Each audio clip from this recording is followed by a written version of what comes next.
Hello everyone, I am back again, this time to share with you my Akashic record reading that I had with a lovely woman who goes by the name of Louise Jones. She has her own YouTube channel.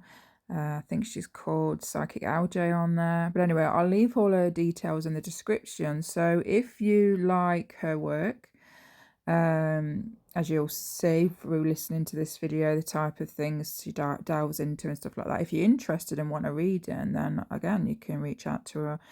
I'll leave as much of the information that I can get about her and her channel in the description. I'm sure she won't mind. I'm kind of promoting her, but yeah, lovely woman. Didn't have any negative or bad experiences, and I've generally got nothing bad to say about the woman. You know, she's lovely. She's in England. We've got a few things in common, and yeah, we just, like I say, I didn't have any bad experiences. So again, like I did with the previous video, I will pause or interject at times just to, say to you, just to share, give you my feedback basically. Does any of what Louise has said resonate with any of my experiences, or do I have memories of what she said in this reading? And, of course, I'll point out the bits that she said that I don't have memory or just doesn't resonate, sorry. Again, just because I don't remember doesn't mean to say that what she's saying isn't true. I just want to put that in there as well. It just, some of the stuff she said absolutely, resonated. And I was like, whoa, yeah, that's spot on. That's so me. And then, of course, a lot of the stuff she said, I have no memory.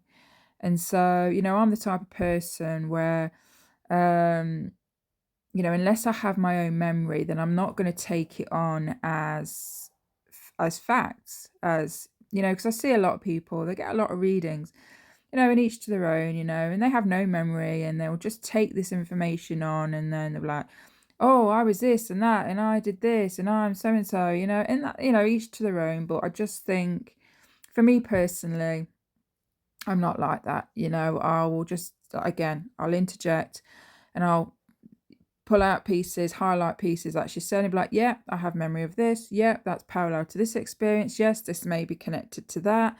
Yes, this makes sense. No, unfortunately, I have no memory. No, unfortunately, this doesn't resonate. And so that's what I'm going to do, guys. It is a long one.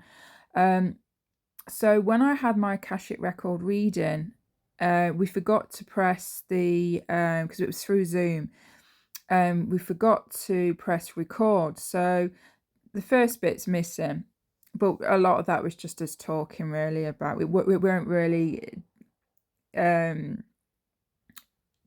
deep into the actual reading itself. So luckily, I didn't miss too much. But this is 1 hour 27-minute recording, so it is a long one. I might have to do it in 2 parts. But we'll see. I'll try and not rabbit on too much when I'm interjecting, and just, keep it short as much as I can. But it's not going to be short, guys. But you can speed it up. If you go on, where is it? On the video, when it's playing, there's like the little, oh, I don't even know what symbol it is. Like, the setting symbol. It's a grey setting symbol. Click that. You can actually change the speed of it. So if you want, you can actually speed up the sound, so how you get through it quicker, or perhaps you just want to listen to it as it is. I know some of you do, some of you don't, but I'll try and keep it in one video. But if it's too long, like I say, guys, I'll do it in 2 parts. Oh, that was it. Yeah, so the sound quality is it's not great because I had to record it off a different device, but I think it will be clear enough. But anyway, guys, yeah, I hope you enjoy it. And if you like her style, of her readings, then again, you know where to find her. But anyway, let's get into it. And maybe it's from another life, but I get like a human experience as well. So not just out there in the realms of Mars or wherever we're being. I think that, but I get a childlike energy from you. I don't sort of, I feel like I recognise the child within you. full of liquor to this. This is going to be good. Right, okay. So you shut your eyes. Excuse if the phone goes, I'll just ignore it. Yeah, no worries. Well, upon the angels. I invoke Archangel Michael, I invoke Archangel Michael, I invoke Archangel Michael. I invoke Archangel Raphael, I invoke Archangel Raphael, I invoke Archangel Raphael. I invoke Archangel Gabriel, I invoke Archangel Gabriel, I invoke Archangel Gabriel. I invoke Archangel Uriel, I invoke Archangel Uriel, I invoke Archangel Uriel. I ask my faithful spirit guides, Jed, White Buffalo, Running Star, Lady Direwolf, E2I, and Ra, to come forth to give us the true answers of the true Akashic records for Zoe. We ask with love and light, love and light, love and light. Let's begin. Okay. So you're still going to be aware that you are in a room, okay? But we're going to work with higher selves. Yeah, okay. All right? I may as well invite you in instead of us just doing it. You know, I want you to experience this as well. Yeah. Right. So I'm standing waiting for you in a white room. This is a complete white room. The room has a window in. You might see drapes up at the window, the light coming through. And it's just a really peaceful energy. There's light there, beautiful light. And there's a table and chairs in there. And I want you to imagine you're standing in this room. And it's so bright. It's so bright you can get your hands and I want you to like move them around. It's like it's thick the air, but it's a cleansing white light. It's so pure. And it may have like a certain smell of a medical or an antiseptic or cotton, like a cotton smell. It's so clean. And when you can see that you are standing in this white room, only then give me a yes or a no. Yes. Now I'm going to talk. You can see it straight away. I'm going to chant in some light language and I'm going to come in and meet you. I'm in that white fog with you. Okay. Start to clear.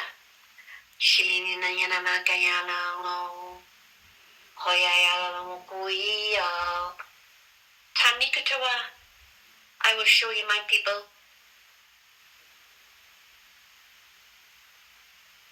Tanikatawa, I will show you my people. Tanikatawa, I will show you my people. Okay, I can see you.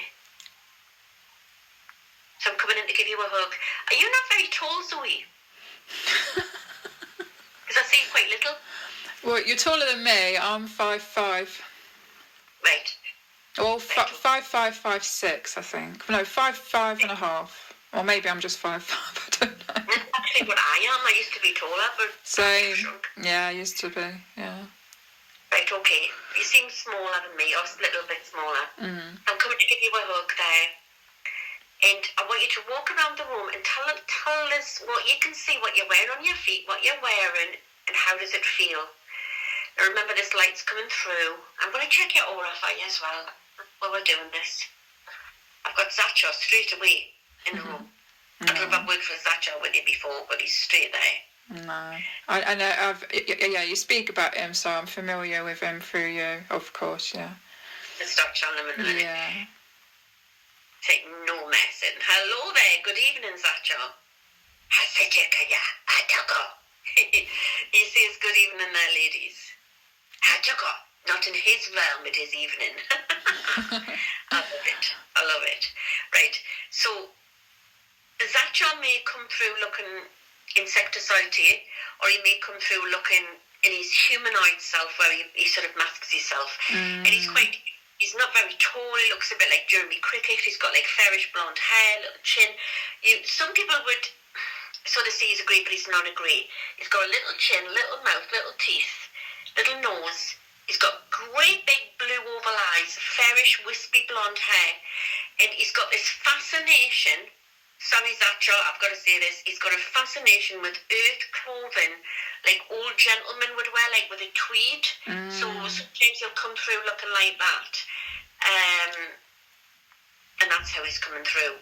But he is an extraterrestrial. You can tell he is by his fingers. He's got very long, thin fingers. But he may just come through looking like an ant to you. But he's there. And he says that he's been waiting for this experience. A long time wait, he's saying, a long time wait. And he's saying that you're a very old soul, Zoe. You're an extremely old soul. And you are operating on 5 different parallels. I've never had this before with anybody, mind. Yeah. Oh, I've got the confirmation chills. Very powerful right now. Yeah. You're spot on. Of course you are. You know, you do this all the time. But yeah. That makes sense. It explains why I have so many busy dreams. I'm here, there, and everywhere. Anyway, sorry, carry on. See, I can't sit and do my Akashics because my ego would take over. Yeah, it's difficult, isn't it? Yeah. Anyway, I can just go on what they give us in dreams. Okay, so let's get this right. So, is it okay, Zacho, if I just start by clearing the energy? He's given us a ball of light and he's putting it in my hand. Can you see what you're wearing, Zoe, and what you look like? Or can you see what I look like in this? Yeah. So I can see such he's kind of stood back. He's kind of like, he's not giving me his full clear self, but he's definitely disguised as human. And I'm wearing. I show you my people. Hashitaka, Alitaka Mama. Oh my God, I've got Jed coming in here. Hasetita, he had to come in the room. Alina Mariana Moko. Sheena Guyana. He's calling you a pure Lyrian. A pure Lyrian. Oh wow. So are you talking about our genetics? Or are you talking about a soul lineage? He's talking about your genetics. So you've got to understand, we are souls, multi-dimensional souls in a meat suit. So we actually are the hybrids. We're actually labelled as human, but we actually are the hybrids. So your soul's going to be multifaceted. We're going to look at this tonight, right? Yeah. But your actual lineage, so I'm not saying your grandma's being a Lyrian, I don't mean that. I'm talking about eons ago, you're a lineage, a pure lineage. So the Lyrians are the cousins to the Pleiadians. I don't know how you feel about that, but... Yeah. No, they are, yeah. You've also got a big chunk of fairy elemental in you as well. This is in your lineage. So before we start, I'm just going to put some light around you. We feel some light there on the top of your crown chakra. So I just want to interject again. Louise was correct there. I found that out. I knew that about myself way before people confirmed that for me. The Lyrian aspect to me. Now, of course, we're all hybrids. We've all had many lives, right? And being many types of beings for the most of us, at least. And so, as I mentioned before, I resonate strongly with the Orion constellation. I have been a Draco in past lives, and I have been a Lyran being many times. So that is on a soul lineage level, as well as other aspects. But that predominantly, I've had many lives being a Lyran, Orion. And there's other mixes in there, Andromedan, Syrian, and the little areas there as well. In my genetics, yes, I have a large concentration of Lyrian DNA. And I'm wondering now, I've mentioned in other videos, sometimes you can see my face glitch. In fact, if you send the video before, you'll see I included a photo of you can see my face had shifted and it looked like I'd got brown patches on my face. And if you look, one of my eyes looked different. It looked like there is that cat slit. So I just want to say, it's not just the Dracos here that glitch and you see their reptilian eye and stuff. We're all sorts down here, right? So Lyrians, they have different fur colours. They have beige, brown, chocolate colours, white, and also just like cats, domestic cats, their pupil shifts as well. So, and it's up to you what you want to believe. Was it just a simple hardware camera glitch, or was it part of me shifting, which I believe more now is the Lyrian rather than the Orion side of me? And that's what you were seeing with the brown patches on my face, and again the pupil again. So, because we're going to see more and more people, oversouls or part of them glitch. And we're already seeing it. It's not just the reptilians, the Dracos that we see, the aspect of that and people glitch. We're going to see all sorts, because we're all down here, right? I know with someone close to me, I won't say who, but very close to me, I actually saw parts of their true self. And she's Draco. That's all I'm going to say. I can't say her name because I've got to protect her. So very interesting. So yes, which explains my personality, my nature, why I'm very, again, it's not ego, guys. It's just how I am, a personality. We're very warrior-like. So not only are the Dracos very warrior-like, many of you know the Lyrans are very warrior-like. We're very protective. We don't beat around the bush. We kind of say it how it is. We're very protective of ourselves and other people. And sometimes we can come across as a bit too strong, a little bit too overpowering. But that's just our nature. That's just who we are and what we are. And of course, many of you know, humans, we have reptilian DNA or reptiloid DNA. Part of our brain is, reptilian, right? As I mentioned in the video before. Many of you know this, and I guess many of you don't. Many of you don't believe it, but we do. And so, we have that anyway. And there are portions of humans that have more reptilian, more high concentrations of it than others. So there's that as well. As I mentioned, the Asian people have a high concentration, of that DNA. And other, groups of people may not have that much. So again, it just depends on who you are, what blood you have, and who and what you connect to. So yeah, I'm predominantly Lyran Orion. Kind of got a ring there, hasn't it? Lion Orion. So yeah, very, very rebellious, very protective, very warrior-like. Hate power, control, hierarchy, rules. Hate being told what to do. We'll stand up for what we believe in. And that's just me as my personality. I've been like that since a child. Very outspoken. Says it how it is. And unfortunately, it's I don't know. I don't make many friends. Let's put it that way. They don't. I'm one of them. You either love me or you hate me. You often find, souls like myself, people with those, DNA. It's kind of how it is. We're just a bit overbearing sometimes, a bit overpowering. We can't help it. It's just who we are. Let me know in the comments, guys. Do you relate? Is your personality like that? Do you have Lyran? Let me know. Take a deep breath in. Then breathe out. And you can imagine you're blowing out the debris out. So you're breathing in this cleansing light. And you can just blow it out. When it's going all the way through your meridian lines and it's cleansing you. You're extremely sensitive. Yes, very sensitive. Extremely sensitive. I feel like I need to, okay. Right, so you've been aware that you've had trackers in you and you've had them removed, is that right? Yeah, I had a woman, she removed some energies and trackers, yeah. This was about 3 years ago, so yeah. Right, with your permission, Zatcha would like to put into you, you've got your physical, your rainbow and your outer aura, this will help you. And it's an antigen against any nanotechnology or weaponry, right? I'm holding it. It looks like sort of bouncing stars of light. Right, and then you can play with it. It's like sort of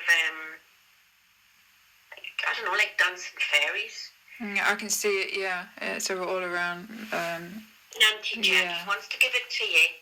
Now, this antigen can be used for protection if you're ever scared with any nanotechnology or any demonic attacks or anything. You can use this as a weaponry, but also as a protector. But be careful who you. Once you've got the antigen, you can give this to anybody. You can give on that secret if you want, and we're going to give you it now. Okay. Yeah. Okay. So say like if you're worried and you wanted to put some, if you're antigen into your house, if you were going off for the night and to protect your house, that type of thing. Do you see what I mean? It can be used for anything. Okay. Yeah. So it's a bit like sort of fairy dust, Wonder Woman, fairy dust, whatever you want to call it. It's like a ball of... Yeah, that's how I was seeing it. Yeah. Right, okay. Right, so look around the room and tell us when you can see a table and chairs and where we're standing. And what are you wearing, Zoe? Tell us what you can... I can see what you're wearing. To me, you look like you're in light colours. Yeah, I'm seeing like I'm wearing all white, like a very thin dress with long arms. You know, like them old-fashioned. You know, like almost like that they wear the bedclothes, but all white that they wear under the clothes. It's just all white. What is it called? It's actually, well, you can see medieval, but it's a style from Jupiter. Yeah, I felt that. Yeah. It's a Jupiter dress, and it's actually Jupiter dress. That's God, right? So it's something. Maybe we should draw. I'm not very good at drawing. I wish I could be an artist and draw these designs, but yeah, it's a dress you like to wear. It was a style you like to wear. So it's the true you. Yeah, and I've got nothing on my feet. I'm barefoot. And your hair looks longer. Yeah. What can you see me wearing? What can you see me? Like, I know you're there, but I can't. Let me see. Like, you're there. You're in front of me. Is there like a light?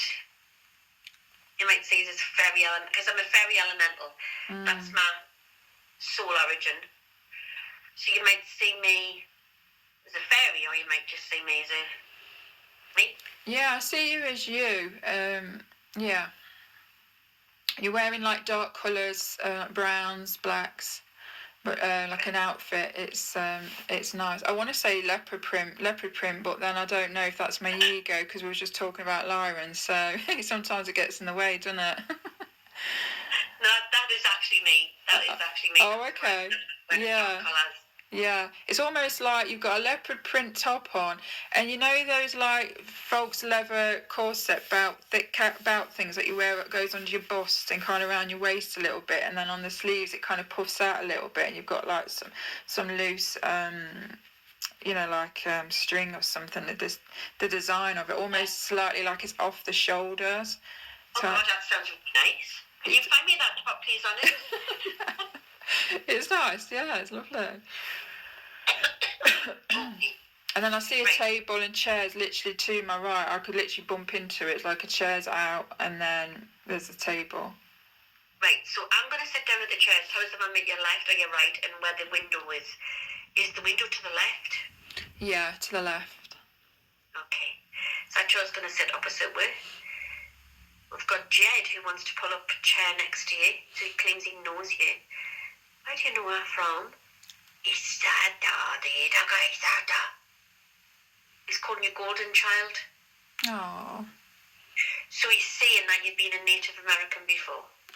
Oh yes, I've got the chills all around. I believe I have. Bareback. You rode bareback. Yeah. Why was she golden? Oh God, we haven't filmed this. So I have no memories being a Native American, but I do believe that I have been one, just because for as long as I can remember, I've always been drawn to the Native Americans, just everything about them, their essence, their aura, the way they dress, their culture, the way they are, just the way they love each other and look after each other, and the way they live. I was always drawn to that. I was obsessed with buying dream catchers and anything related to their culture. In fact, my uncle actually, years ago, I was going through a bit of I was going through some things in my personal life, and anyway, he handed me this poster, and it was this young girl with blonde hair, I think. And I think this is why they call me the golden child, because of my blonde hair. I think Louise gets into that shortly. But anyway, he handed me this poster. It was huge, and there was this young girl with I've got confirmation chills. Or blonde hair in this white dress, kneeling, and there's all these animals around her. The eagles, the owls, the different birds and animals, and he said, I don't know why, Zoe. He says, well, I saw this poster, and it all I could see was you. Like, I was this girl in the photo of all the animals. He says, and he said, it felt like I needed to give it to you, and it's actually on my bedroom wall. It's really beautiful. So yeah, I just got confirmation chills. So yeah, I have been part of them. I have been in those tribes. Anyway, Louise gets into it a little bit more, but yeah, that's what I'm saying, guys. Just pay attention, write notes down. We all have hobbies and interests, we all have fears for a reason, right? We all are drawn to certain things, cultures, again, ourselves, our memories, our higher selves, our oversouls, whatever you want to call it, like our subconscious, our unconscious, everything. We're just one big memory bank. It's just getting access to where that memory connects to, and usually, it connects us to our past lives. So yeah, let me know in the comments, guys, what country or culture or religion, even, what are you drawn to? What have you been drawn to? What's been a common theme? It's there for a reason. It's your cells, your memory is trying to tell you something. Very fascinating. It's all right.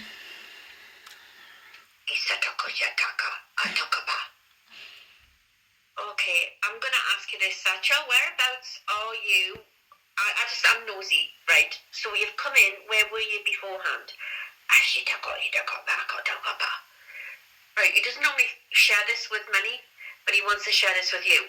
Currently, the ship that the good guys are working from is just off the coast of Africa. Mm-hmm. They're helping with, my God, freeing children and all sorts of things. Blocking. There's a war going on. He's saying this. There's an actual war going on. So a lot of these noises are taking out dums, blocking things. There's a lot of weaponry taking place as well that we don't know. Okay. Yeah.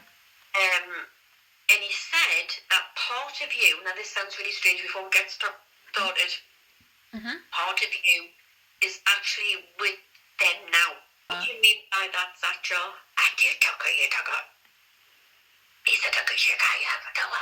So you are in a parallel, and you're the first person that I've met who's in 5 different directions. Now, there's not many people could cope with that. So we need to find out who you actually are.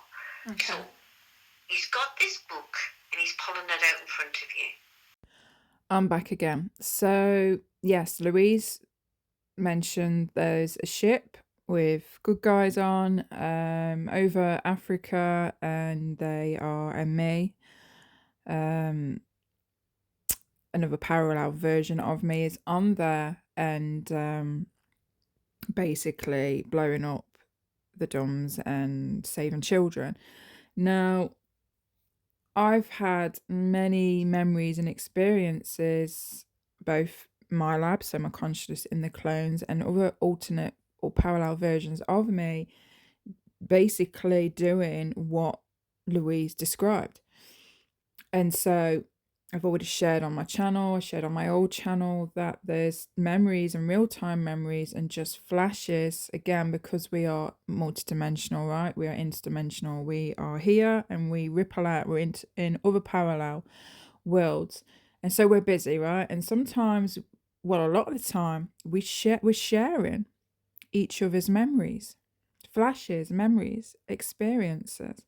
And again, I'm a MyLab, so in the mix as well, I'm having my MyLab memories and experiences. So again, and this isn't, I don't want to paint myself as the hero, but yes, I have memories of doing exactly that, going to underground tunnels, blowing up dums, saving children, me with other soldiers.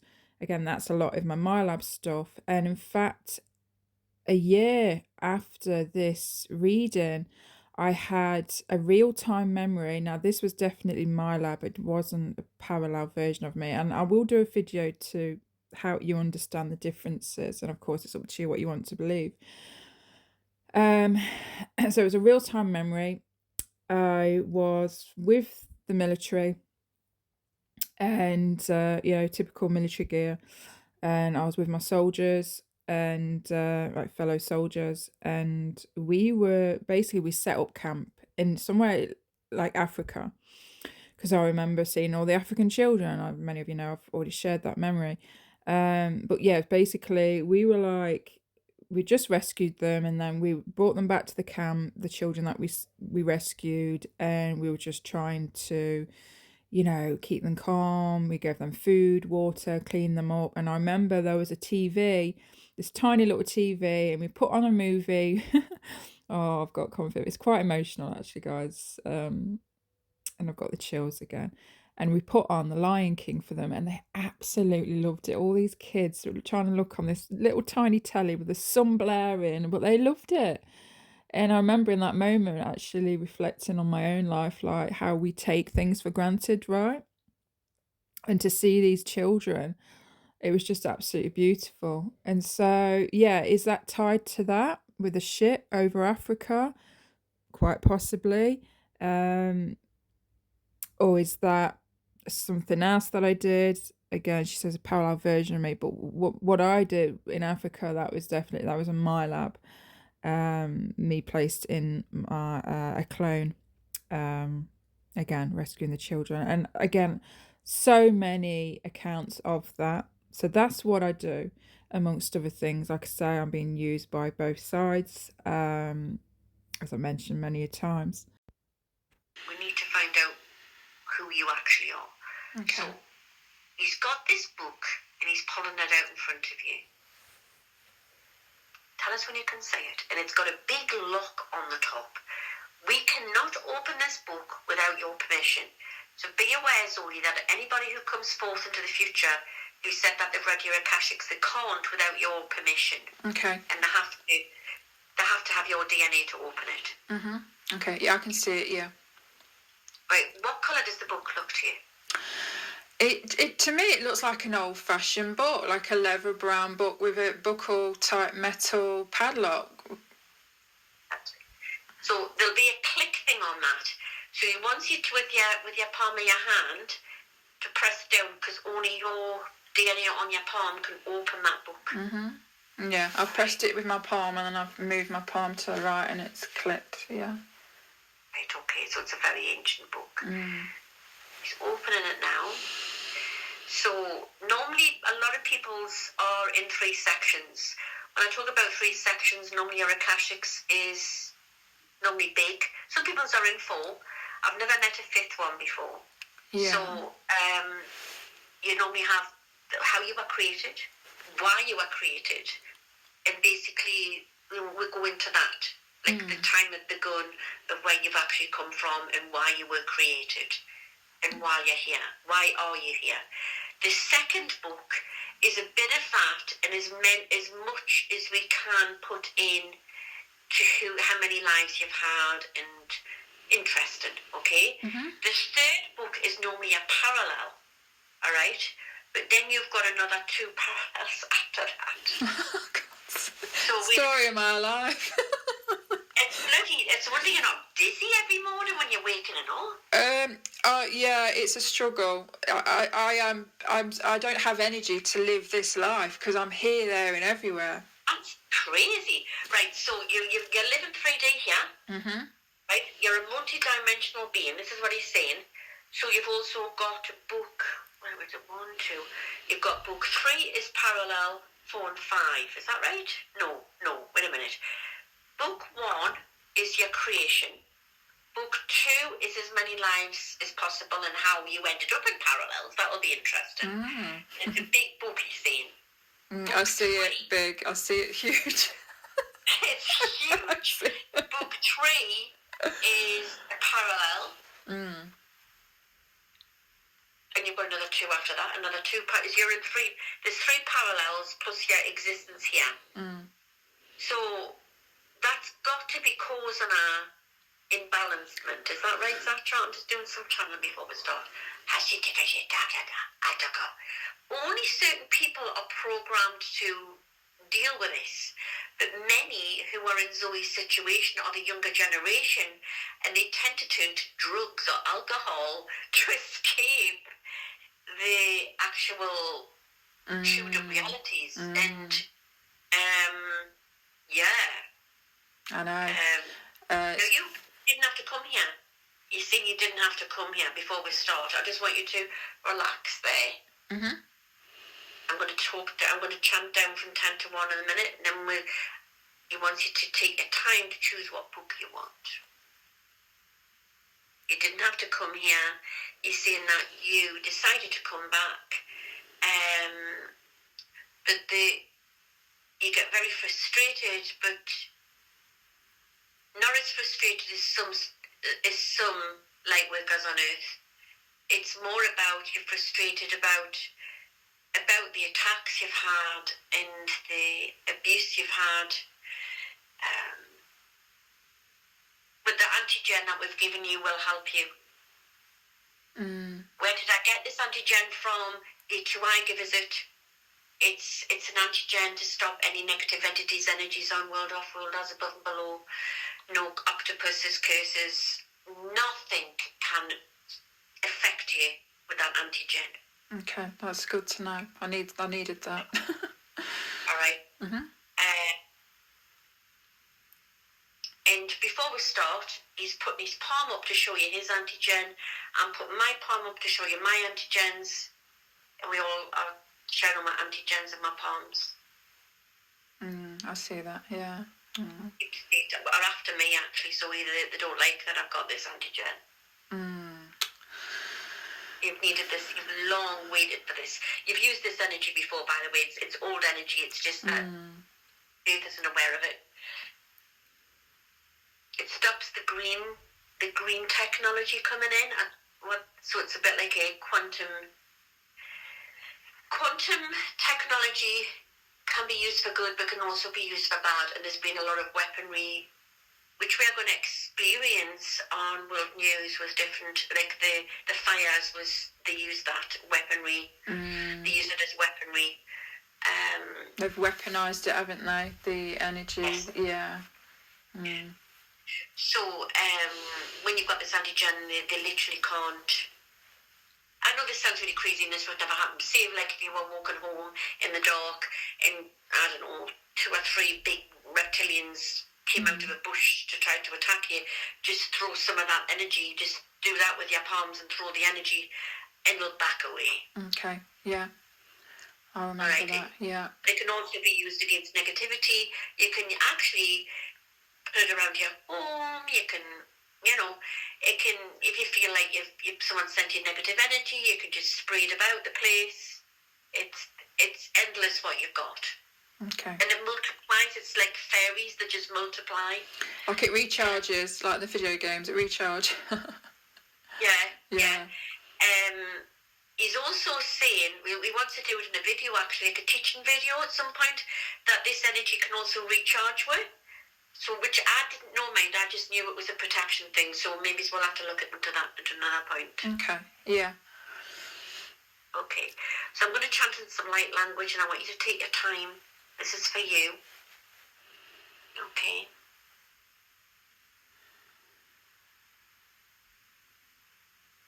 Yinamakanyanamakshayayu. Hisanayakowi. Ashita. Aktokama. Ashirangana Kusilongoma. Otukiyamokoma. I've got cat people coming in here. It's lovely. I actually see Passat. Shaya Goyanamoko. Ayoya. Shoyalmoko Yanamoko. Sisanayamu. Ashiyanamoko Mama. Atokoma. Olokoma. Atoko. Isanamo Tanikatawai Shaliyanamokoma. Ashiyagoma Atokoma. Isatoko Shita Alomo. Tell us when you're ready. Yeah, I'm ready. What book would you like to pick tonight? So the first one's creation, the second one's past lives, and the third one is parallel lives, is it? Third, fourth, and fifth is the parallels. Yes. Or go with But you've got to understand, it'll be picked up. You are Galactic Soul, so it's going to be in your second as well. yeah. I don't know. I'm torn between 2 and 3. Up to you. You take your time. I'm going to do some more chanting. Yeah.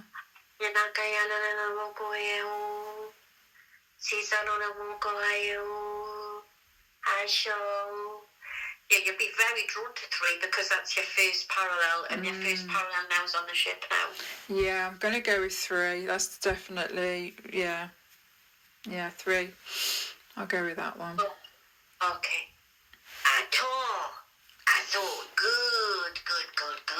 Good choice, my dear, good choice. Okay. I agree. Right, so he wants to quickly show you he's going to turn around and show you the book. Now you'll see that it looks, the beginning of it looks very Atlantean. He's just giving you a little sneak peek.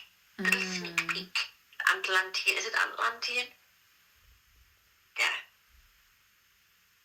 I saw an image of a mountain. Yes. Right. So this is a book. It's not just like a book, right? He's going to project it onto the back wall. So he's open. It's like live, right? So it's coming out of the book and it's going up onto the back wall. So he's going to go to the third one, which is your parallel. And because we're going to just go directly onto the ship, I think. It looks like we're going to do that. Okay. Right, so it's like a projector screen. It looks very weird in the book. Sort of like, I can't even say it's like metal corridors. It's like a really...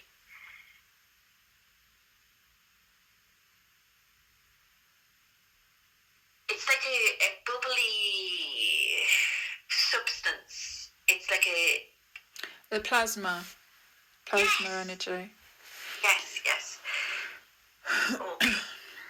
So he's putting it onto the back wall, and he's asking where would we like to climb through the wall. Yeah. Here we go. Right, why have we got a dog with we? Have you lost a dog in the past? That's so weird.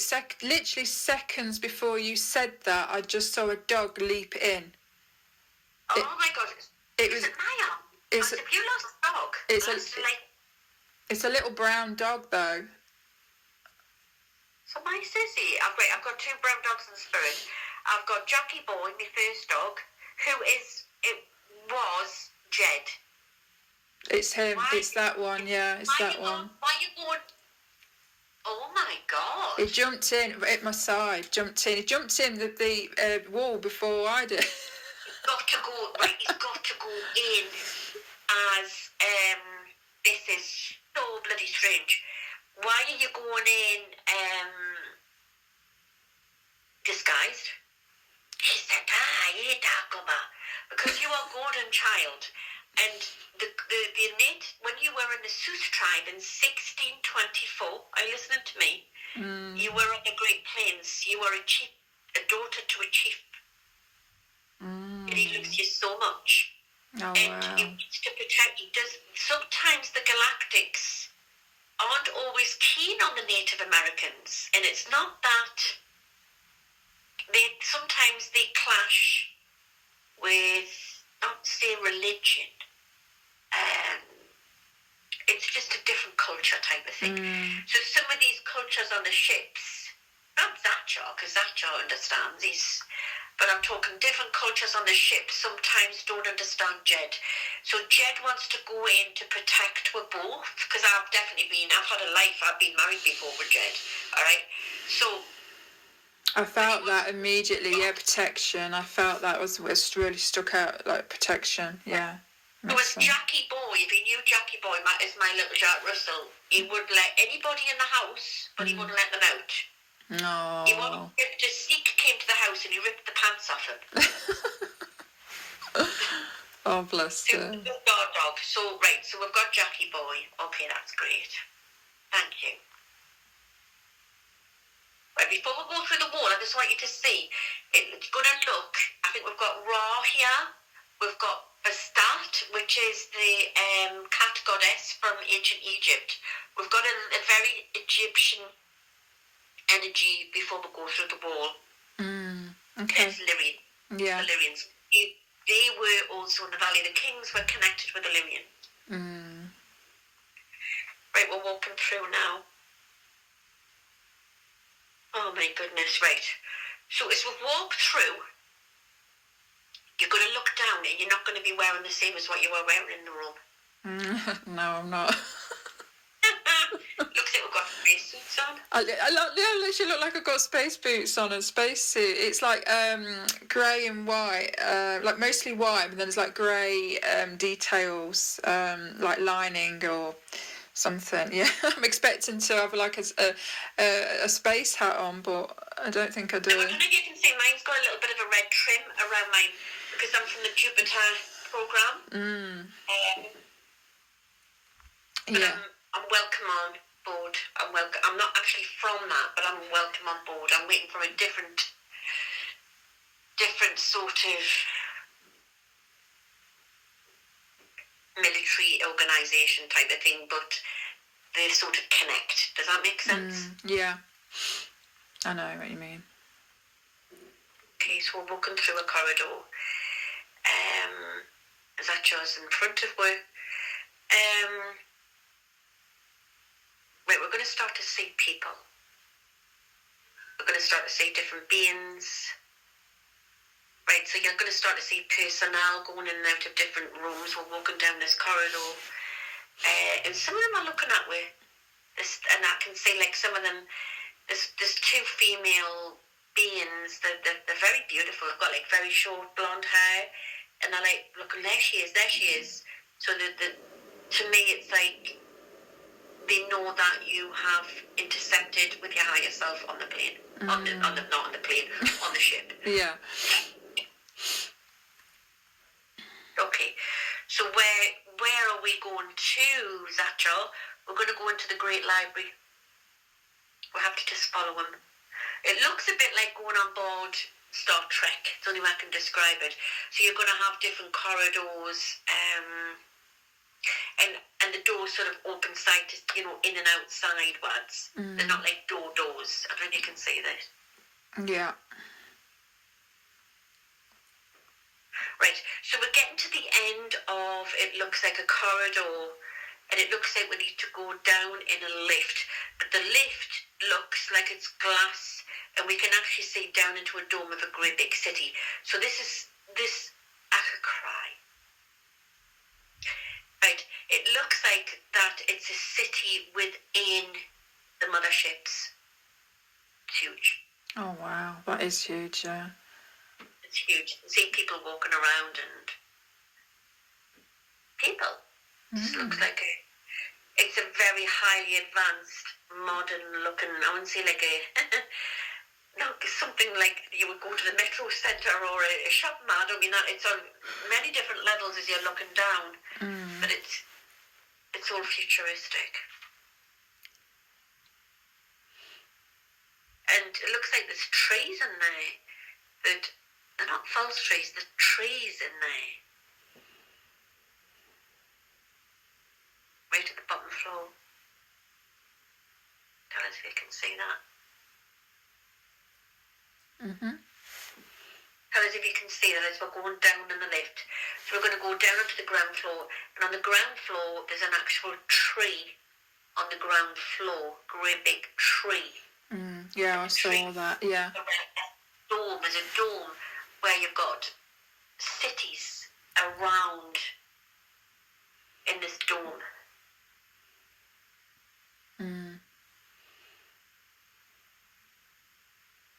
Okay, so we're going to like a checkpoint. We're down on ground level, and there's a tall being. He's like looking at us weird. I don't know if you can see it.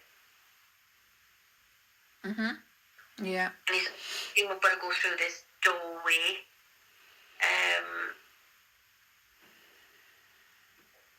We're going into some sort of big conference room, and so all I can describe what it's like is we're going in through the double doors. Somebody's getting to go in, like they're passing. They go through. It looks like a vault. They're passing. It's like a vault door, but they're passing all this. We're going through into part of the inner part of the ship, and we're coming out through these doors into a massive, huge, looks like a domed conference room.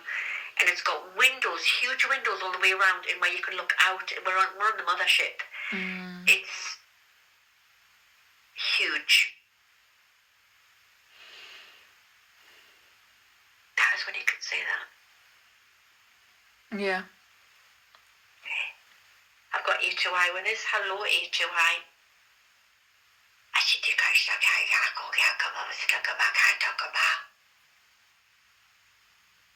Okay, so he wants to project it onto the wall, and it's easier here. Right, I've got. Coming through the door, and she's got dark hair. She's got like it looks like a spacesuit on. She's very cute. She's got like a bit of an elfin look about her, and she's running straight up to you to give you a hug. Aww. Do you call yourself Zola? It's a nickname, yeah. I don't personally use it, but people know of it. Yeah. Right. So she's calling you Tola. Tola. Oh. Which is Tola. As in a name, yeah. Yeah. Tola.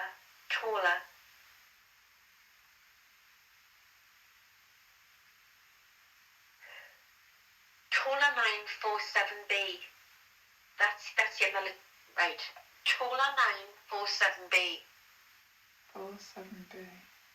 Right, so it's short for.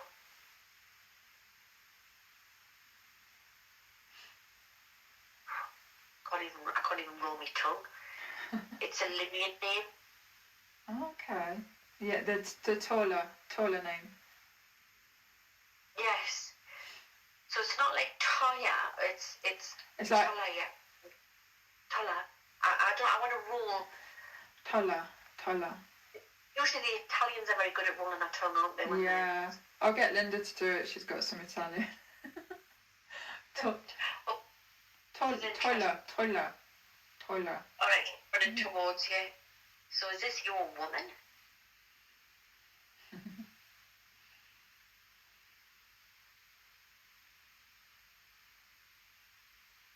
I want you to spend time with her and tell us what you feel like, if you can say her.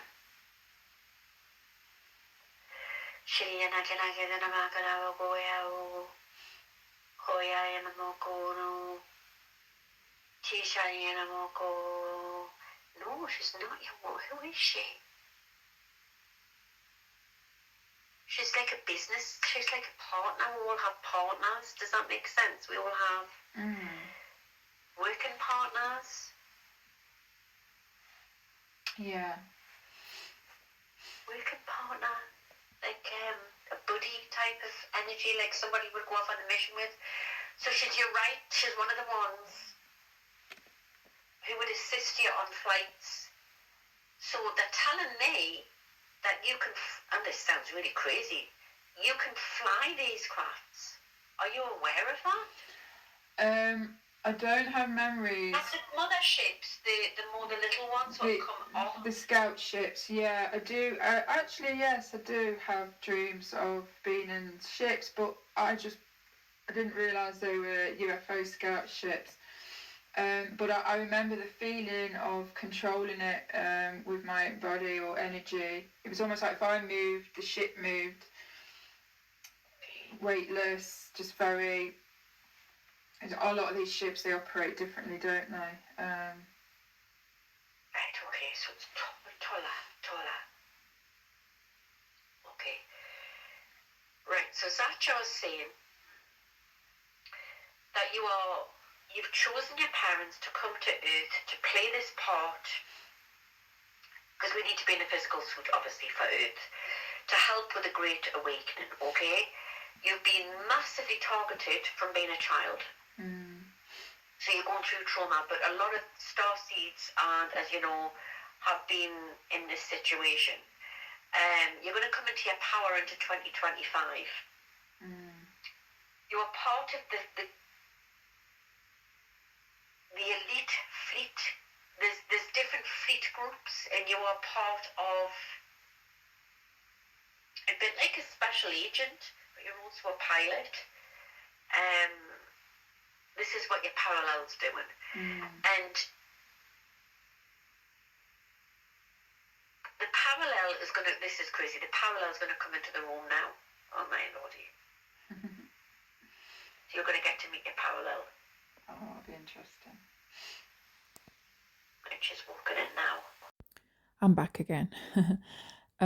So yes, as I mentioned, I do have memories of flying these ships. I just didn't realize they were scout ships, but I guess makes sense, right? Because I remember in my experiences, I was kind of like using my energy and my intentions. Like I move, the ship moves.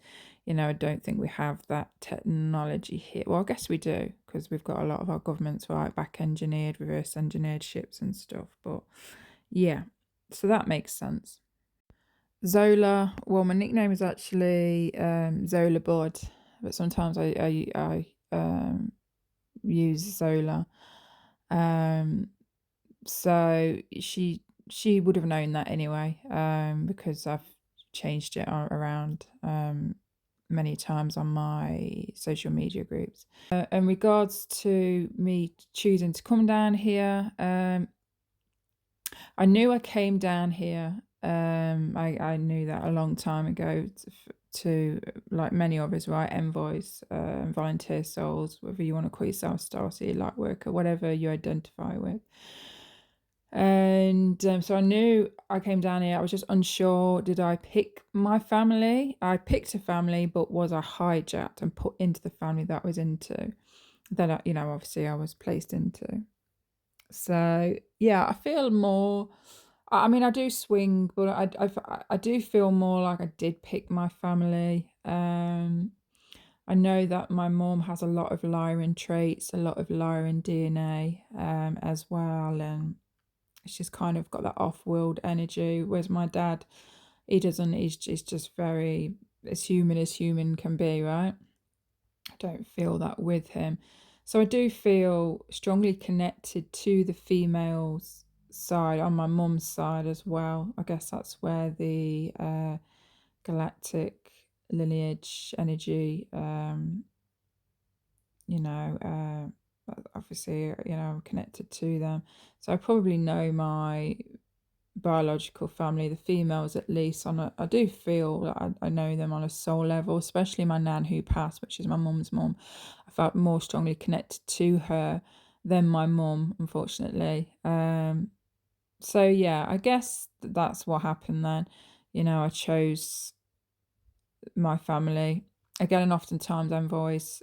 We come down and select families for many reasons. of course, my mum had to have the same or similar galactic lineage, genetics, DNA to be able to birth me into this world.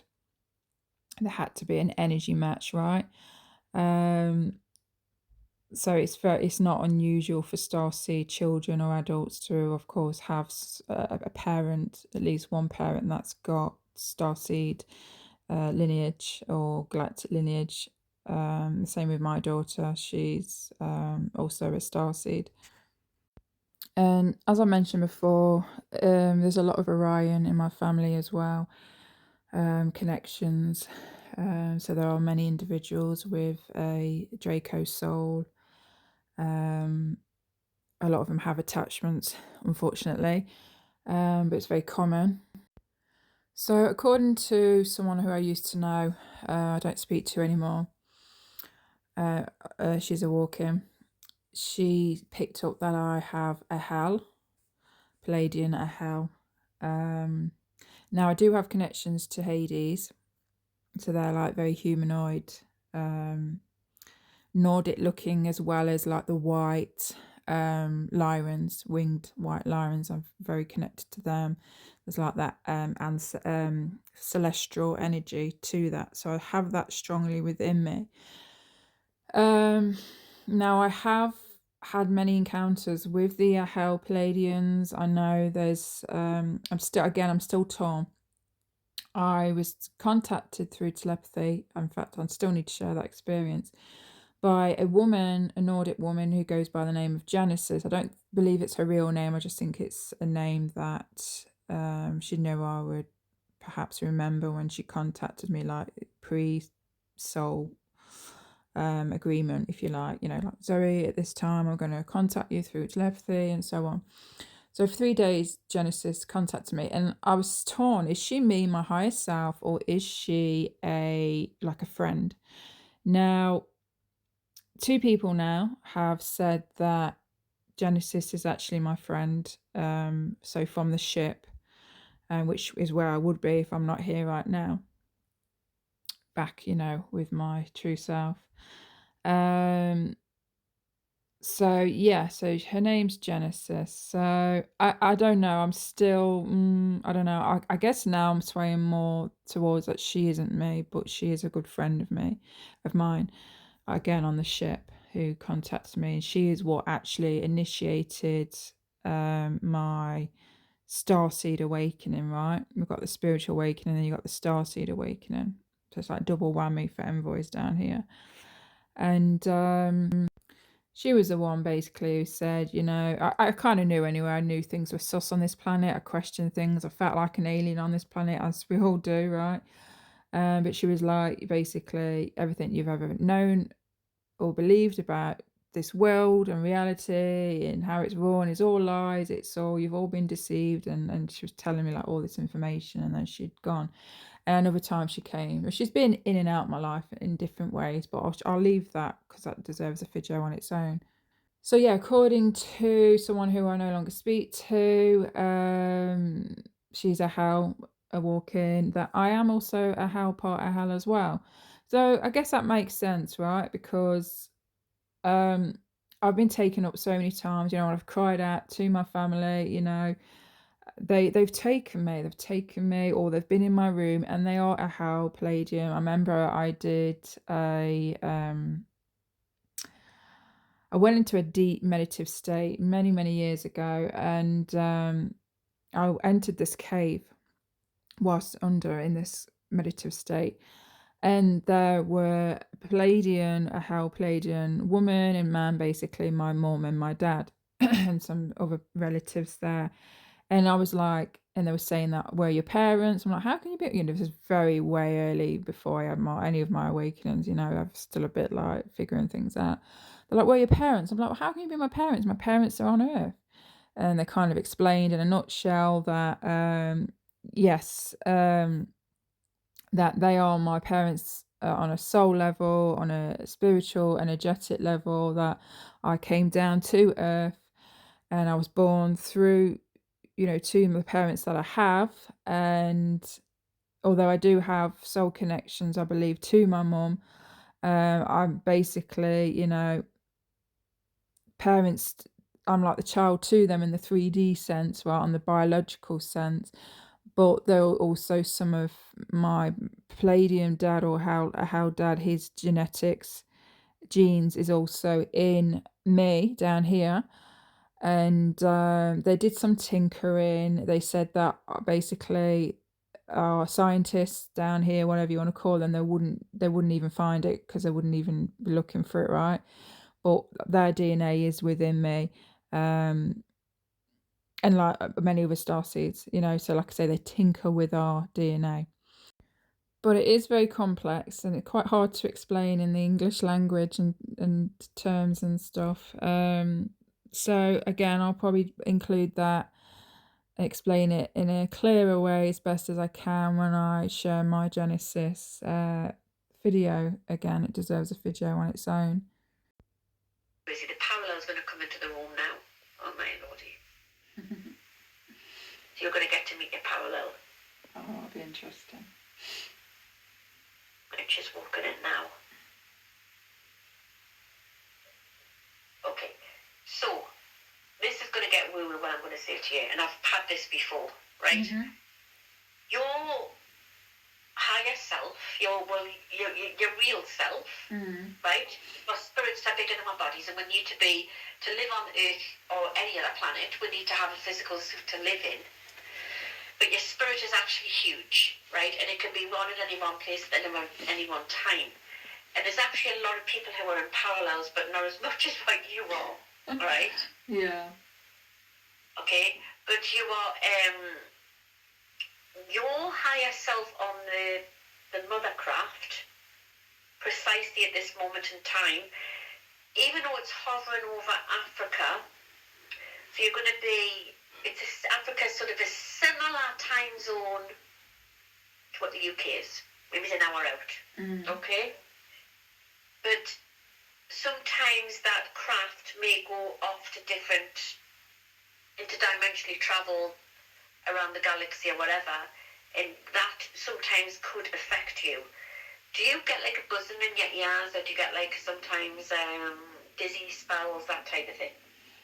I don't suffer with dizziness, thank the Lord, because I wouldn't cope with that. But I get like, always ringing. Sometimes it feels like I'm underwater, muffly, high-pitched ringing, low-pitched ringing. Well, sometimes underwater. They're actually interdimensionally travelling through the sea sometimes as well. Yeah. And this is what we think it is. Right. So your higher self, right, is operating with a device. I know this sounds crazy what I'm going to say. She's coming in now to show you. And it's a technology. It's a bit like time travel. She's got a device in her hand, and she's giving you downloads of what to say. So we as humans on Earth are going to think, oh, it's just imagination. But what I've been shown here is that it's not just imagination. We're being given the downloads from our higher selves. Does that make sense? Yeah, oh yeah, I get downloads from my higher self, but quite a lot, yeah. So it does make sense, yeah. Okay. So, and I'm not saying this to boost your ego or anything like that, but in your second book, you've actually had 3 lives. Yeah, I mean, you've had terrible times as well. You've actually been persecuted as a witch as well, mind you. I'm not surprised. I always felt that. In one of the lives, you were called Tilly. Tilly? Right? Tilly? Tilly. As in Tilly? Yes. That's the name of my cat. Well, that's because it's stuck in your head. Okay, interesting. Yeah, she's passed now. Tilly. Oh, wow. Right, okay. So you were called Tilly in one of these lives. So it must be an old-fashioned name. Yeah. Been a Sarah before. Anyway, I'm not going to go there. But what I want to say to you is, right, that there's all this, what was I going to say? All this sort of energy is lying within your soul. But you've also been royal 3 times. You've been born into royalty 3 times. One of them has definitely been the Valley of the Kings. And that's the thing, isn't it? Oftentimes we go for these readings, you get told all these things a lot of the time, don't we? You've been a high priestess, you've been a witch, you've been royal, you know, and I believe a lot of us have. Have I? I don't know. I mean, it doesn't really matter. It's, you know, whether I have been or not, you know, it's in the past. I'm certainly not royalty now, that's for sure. And of course, I have the Gaelic Celtic connections. So many relatives, family members, both the Malloy and the Moran, living in Ireland. So again, it just very interesting. And then with my past life memory, I just remember in that time, I can't remember what year it would have been, but I just remember there was horses and carriages, small castles, and we had annual ball parties, and I was in the mirror getting ready. I was just deeply depressed. I didn't fit in. And it's interesting because I don't like anyway the royal family. I despise it. I despise hierarchy. Those that believe they're bigger and better than other people, never liked it. Tried to do research on it, or digging, sorry, and I didn't come across that much information, but I did come across that apparently there was a very small family in Ireland that had that surname that I have, and basically that royal family got, how can I explain it? Basically, they got tricked. They married into people with bad intentions, and these people or entities were using these people, whatever, took over that family, and then they were no longer, that name wasn't there anymore. I'm just going to see if I can find that information, attach it. But anyway, in that past life, I was rich. I had everything anyone could ever dream of. You know, we had all these big fancy parties. I lived in a castle. It wasn't huge. It was a small castle. Anyway, I jumped to my death because I was miserable. And so, because what I wanted was love, affection, connection. I never had that. It was all very materialistic, very ego, very show offy. And I just wanted that deep connection. Never got it. I still struggle now to find that deep connection with another human soul. I haven't found anyone that can reach my depth of love and connectivity or connection. Find humans quite superficial, quite service to self, very ego, just very their idea and understanding of love a lot of the time it's very transactional, you know, it's I do this for you, you do this for me, like it's not unconditional, it's always, you know, expecting something from each other, and so yeah, it's just very fake, very superficial, surface level love that they believe is love, and I can't say they're all like that. There's plenty of people, humans, here that are in deep loving connections as well. You know, you hear about it, you see that, but I just think it's quite rare, really. I don't. Let's just say, let's just be honest. You know, the fake love definitely outweighs the real, rare, true, loving companionships. So one of your other parallels is in Planet Era as well. And it's beautiful, you know, I would say like a house on the beach, you know. My God, oh my God, oh my God, you know Shola. So you know Shola. In the second parallel, you're actually friends with Shola. Oh, wow. Yeah. That's amazing. She's very tall with blonde, bit like that, the one, you know what, Billy, what's he called? But she came off the spaceship with the long blonde hair. Maria, or what she's called, begins with an S. Anyway, it's another story. But what I'm getting very strongly is you've been royal 3 times. You've been a Lyrian princess before, so that's what I was going to say. I'm not saying it's a stroke your ego, so it's a bit like the real sort of like Princess Leia type of thing, really. Oh, wow. I don't really. I'm so laid back and humble. Like I just don't. Ego's not really like. Yeah, it's not my thing. But yeah. You're well known within galactic history. But yes, so you operate well as a soldier. And you're giving yourself with this highly this technology that's highly advanced. You're giving yourself downloads. She's coming forward towards you now, and she's showing you, and she's placed it in your hand, and tell us if you can see this.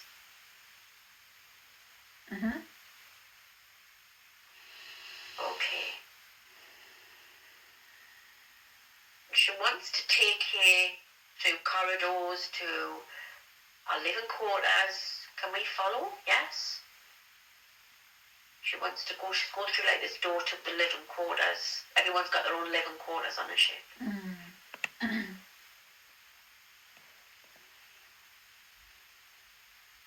Right. So this is interesting. Your daughter is a thorough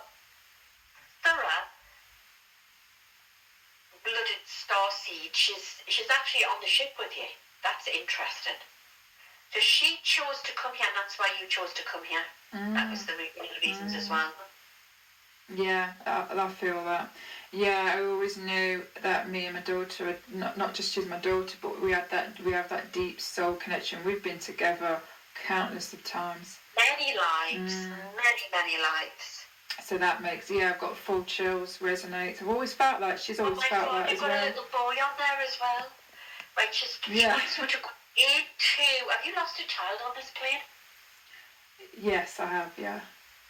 Okay, sweetie. But it wasn't the right timing. But anyway, in this time, so you are married. You're not, I wouldn't say that, I can't even say it's a marriage that they use or a ceremony. But you've got a bloke over there on that. Like a partnership. I think that's what they call it, like a partnership. They don't really use labels, but it's like if we had to say, it's kind of like just partner really, or partnership.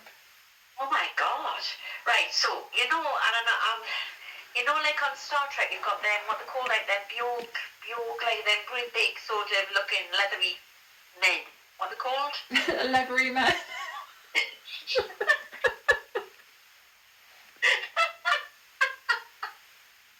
You know what I mean?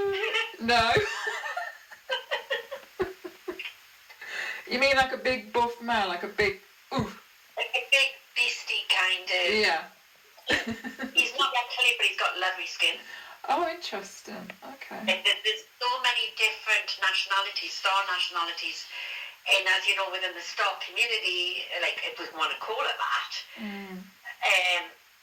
they only talk about the reptilians and the Pleiadians and all of this, but there's so many different nationalities. Some of them I can't even pronounce. It looks like it begins with an A, but you wouldn't say A or R, or it's again, there's a lot of rolling of the tongue with this pronunciation. But he's very tall.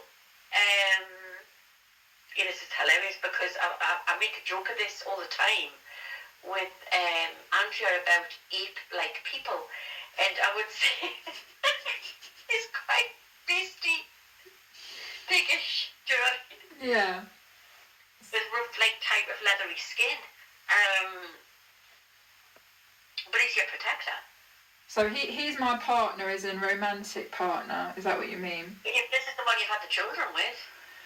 Oh, wow. And this is my higher self currently right now on the ship. Your children don't look like him. Your children look like you. Yeah. You're living in this married sort of quarters. I'm not saying they call it marriage. Partnership. The honeymoon suite. Sorry. Yeah, I'm trying to...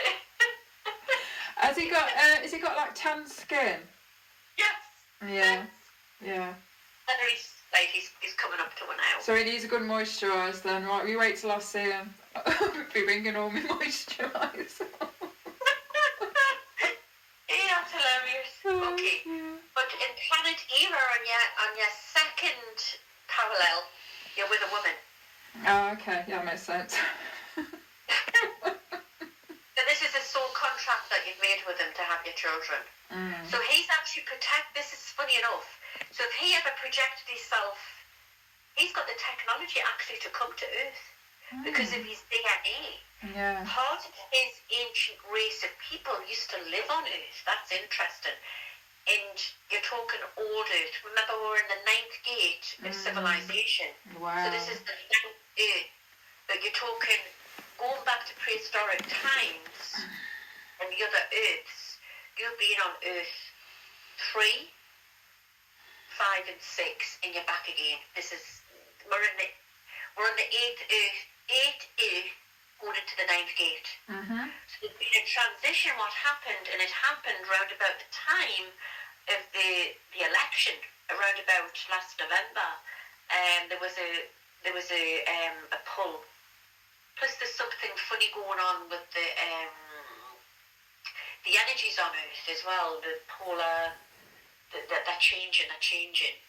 The polar plates, the polar shift. Yeah. Yeah, I know what you mean. I can't think of the correct, but yeah, I know what you mean. Right, okay. Yeah. So, but he's definitely here to protect you, and he can actually, if you want it, he'll come to you. But he says he knows that you don't really would fancy him in this life present on Earth. I think he'd be heartbroken. He says, I don't know what you're laughing at. He says, I've got one too. Oh, bloody hell. He's got what? What he's got it? He says, I don't know what you're laughing at. He says, because I've got one too over there as well. What? Like a beast leathery guy. He's got a gay partner. No, he's got a friend over there who actually is supposed to be married to me. Oh. Supposed to be, but maybe Oh, not. I see. Yeah. I'm with you now. That's funny. These leathery guys, I don't know if I can describe it, they sort of snore a lot. You know what I mean? They're very sort of snotty round the nose nasal area. Sorry. Right, okay. Right, so but he reckons that his ancient ancestry were living on Earth, so they can come to Earth. They actually sometimes come. They take samples and stuff like that, but they don't come when they get off the ships. They don't. They wear some sort of suit, what makes them look more alien-fied. He doesn't look human, but he looks more alien-fied with the suits on. Does that make sense? Yeah. Okay. And it's the germs. They have to sometimes because of the germs. And that was a lot to do with the COVID-19. It was a military organisation because we were invaded in 2018 by fleets of different reptiles came onto Earth when the Sunspot Observatory went down. And they were walking amongst it. This is what he's saying. And we were infecting them. So that's why they were trying to inject us to stop us infecting them. Oh, right, wow.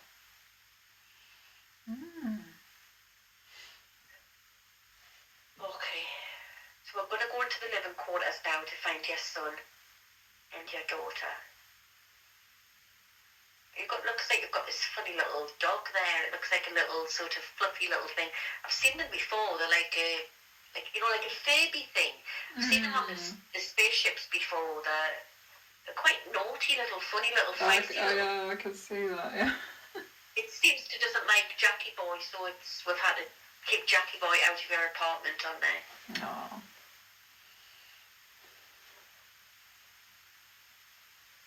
Oh my God, it's huge, your living quarters. Is it? Well, he's asking you to walk around to see what you can see. I don't know what, I'm seeing like wood. Wood? Yeah, like material wood, like wood, like it's, we're on a ship, but I'm seeing wood, like it's made out of wood. It's like a mix of wood and modern. It is, it's very Earth-like. Because you do like a lot of the Earth-like... Yeah, I do, yeah. ...designs, and you can actually create that on your ships, on these ships. Yeah. I mean, some of the rooms people have sort of like old-fashioned medieval rooms and all sorts of things. Do you know what I mean? I love that style. Yeah. Yeah. Like the gothicy dark, that era type stuff. Yeah. Right. So I'm going into the entrance of your son's bedroom, but they wanted you to go in to talk to him. Mm-hmm.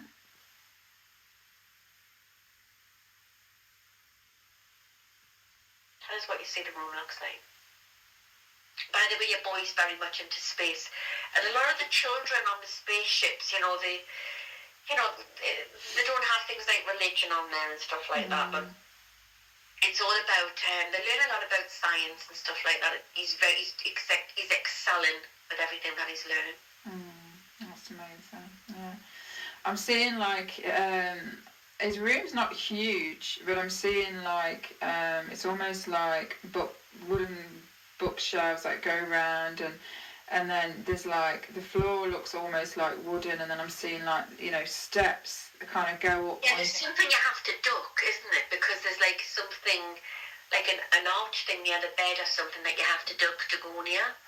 His bed's like up on like a base, but you have to go up the steps, and then you've got like this base, and then you've got like his bed like on the base type thing, yeah. But then there's like the modern, like his sideboard. We have like our bedside table. His is like it's attached to the wall. It's like, but that's very modern. He's shown you some of his work he's been doing, and they teach the children on these great ships, and you may recognise the Lyrian numbers and the language. He's showing you it now on the paper. But it's not paper, it's sort of like a material. He's showing you it.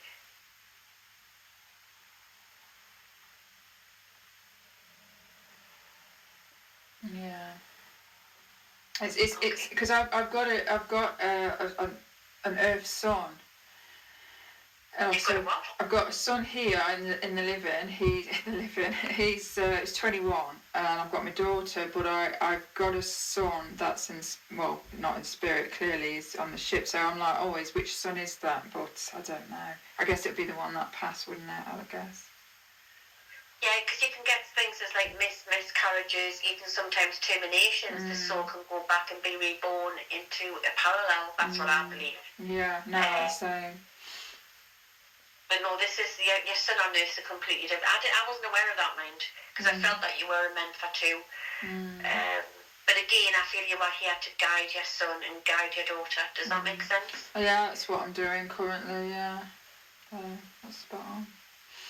Okay, so a lot of the time, and I'm not trying to sound repulsive here, that you got that fed up of this snoring leathery man, right? You've decided to have to free away from that male, because he's very masculine, this leathery man, just to get away from it. Yeah.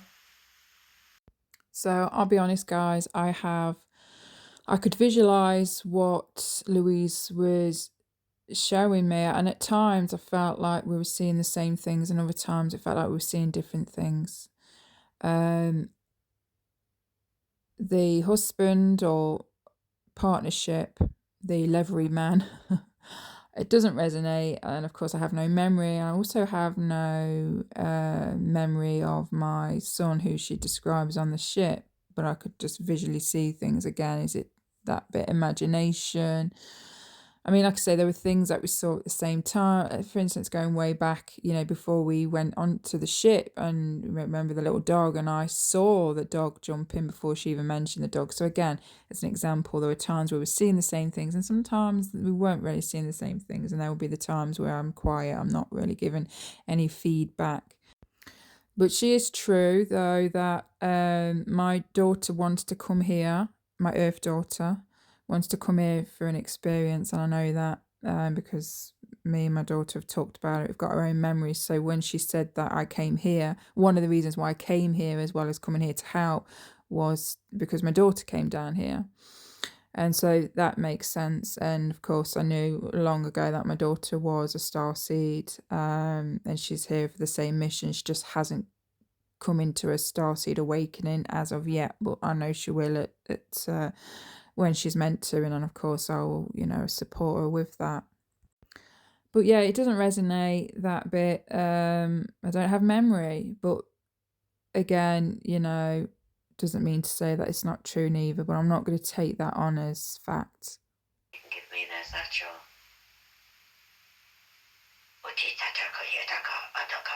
How she's ended up in another parallel, can you tell me what's happened?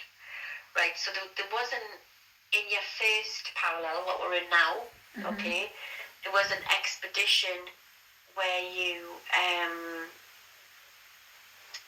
remember there's no such thing as past, present and future, everything's all simultaneously all happening at the same time, if you can imagine. And it's like sections in an orange type of thing. Not like living on a rock either, what's floating through space. It's a bit different to that. There's different sections of different channels. But in a past, if you want to look at it like very Earth, look like you would on Earth, in a past life you were in a situation where you were helping people escape the Mars program. Yeah. Okay, I don't know if you're aware of this. No, it makes sense with other experiences that I've had, yeah. And there was an explosion. And part of you got obliterated. Now, they obviously have a lot of high-tech technology on these ships. So they got you back. They had to put you in some sort of med bed. With the explosion and the shock, you'd lost part of your soul. They had to, at that point, replace you. And you're very unusual. So you're part... This is your soul origin now, all right? Beforehand, you were full starseed. Because to match a starseed, which you had lost, right? They do soul pinching now. They put the souls, they extract the souls and put them into technology and everything. Elon Musk's doing this. You know? So Louise mentions the soul pinching, and absolutely spot on. Yes, my labs, that's what they've done. They've soul pinched parts of our soul and placed it into technology to create clones, putting it in clones, as well as, of course, many of you know, taking parts of our altars, you know, and putting them in clones to do missions and whatever else they send us to do, make us do. So yeah, it's interesting because I think it's my left side. I have a gaping hole. I've had people come and clear my energy, remove any attachments. Years ago, I actually had a reptilian attachment. So yeah, I basically have a gaping hole on my left side of my stomach area. And I do have problems there. And so basically it's like an opening, like it's a portal. Anything can come through, you know, attach. So I have to quite often clear my energy to make sure it's cleared. Obviously that's missing. So I don't know if I can find someone that can replace that, put something there, because that part of me is missing. Say missing, we know where it is, and my labs have got it. So yeah, again, it's not unusual. It's very common for my labs to, like I say, they soul pinchers, parts of us at least, and sometimes all of our souls. And when they do that, when they take all of our souls, they can easily insert something else within our body. And then again, they can do whatever they want, whatever agenda it is. You know, with our soul, a lot of the time, starseed souls, when here in the body, they've taken all of it and placed it in like capsules. It's a whole other story time, but yeah, they're up to all sorts. They do a lot of things with us. Crazy what they can do. So anyway, they replaced your soul to match you in so you could survive with part fairy elemental, part earth angels. You've got healing qualities about yourself. I don't know if you're aware of that. And you possibly can do the tarot or read people. I don't know if you're aware of that. Yeah, tarot I tried. It's not... I was drawn to it, but when I sit there with the cards, I'm just like, what am I supposed to do? So the cards aren't really for me, but I was always drawn to them. So she mentioned they had to put me back together. They couldn't retrieve all of my soul, and so they had to put other parts to form me to make me whole again, I guess. So they added fairy elemental and earth angel, which is very interesting because I'm obsessed with anything angelic, celestial. Every room in my house is angel wings, angels. I've always been drawn to them. I've always believed in them. I've always felt them near me. And my cat is called Angel. I had a telepathic message when I was inquiring about a kitten, and I heard the name Angel. And I said to the woman, I says, this is going to sound very weird, but by any chance have you named the kitten Angel? And she went quiet and she went, yeah. Anyway, I think I shared that before. So all the signs were there, you know. Exes used to call me Angel. I'm not a literal angel, guys. Bleeding neck. I'm not an angel. We all have, I believe, a lot of us. We have, in the human template, we have celestial energy, right? Angelic energy. Parts of us. So I'm not unique. I'm not an angel, guys. I'm far from it. But it's just interesting. I'm just saying because all the signs were there, I guess. You know. Oh yeah. So I mean, when I was younger, I went to a psychic circle, and there was a psychic there, and she took it in turns to go around each of us in the circle with those that were there to tap into their abilities, recognize their abilities. You know, she went round and she'd be like, "Oh, you're connected to Native American, or your higher self is this and that." And when she got to me, she kind of put her head back and she was like squinting her eyes. She went, "Oh, interesting." She said, "Your higher self won't show herself to me." She's kind of phasing in and phasing out, and I guess she didn't want to shock the group because my higher self is extraterrestrial, so everyone's higher self was, you know, human, terrestrial, right? I mean, we're all aliens anyway. But mine's off world. And so that makes sense. So number one, I guess my higher self wasn't ready to fully, you know, allow me to give me that information, I guess, pre-soul contract, right? I believe we wake up and we go through our starseed awakening, our spiritual awakening at a certain pace stage when they know we're ready. So clearly I wasn't meant to know that much. Hence why my higher self was not phasing in properly. She was kind of out. But so the psychic said to her, "Oh, interesting. You're the same as me. You're an earth angel." Many of you know earth angel, again, is just another label that we use to basically, it's like a starseed light worker. You know, we often hear that, you know, that term earth angel. So it was Louise on about that in that sense, earth angel, or in actual angel. Well, she said earth angel, so yeah. So I guess earth angel again is just another word for to describe an energy that is here in whatever form to help, assist, okay, protect, assist, heal, you know, just help in any way they can, and I have played that role here. I am playing that role here, as many of us are. So yeah, so that was interesting. She mentioned the fairy elemental. Now I don't know if it's this, but I do believe in fairies or elementals. Are not quite what Disney portrays, right?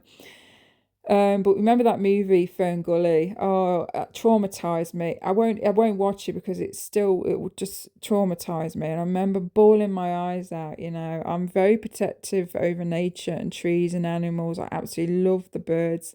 I sense and feel a lot. You know, the elemental fairies, if you want to call it, you know, energy all around me. I've had astral experiences where I've been in the room with them, you know, and we're talking and hanging out. So perhaps it's because I'm connected to them as well. As so is Louise Jones. She is a fairy elemental. So it's so fascinating. But yeah, like I say, I'm very protective of nature. It breaks my heart when people are just chopping trees down, even pulling flowers. Even people treading on the grass. There's that side to me, right? As much as I am a warrior and I'm a soldier. There's that. There's so many aspects to me. I'm very multifaceted. I'm very multidimensional, right? As a lot of us are. And so, yeah, I just feel like there's so many personalities and quirks and things within me. I just don't know who I am from one moment to the next. But yeah, very, very fascinating. I cried. My neighbour chopped about 6 trees down. I cried. I went charged to the house. I was mad. Who do you think you are? Who gives you the right to do that? I felt sad for the birds. I was crying, guys. Oh yeah. And as a kid, so naturally fairy elementals, they are pretty much, what the movies depict as well.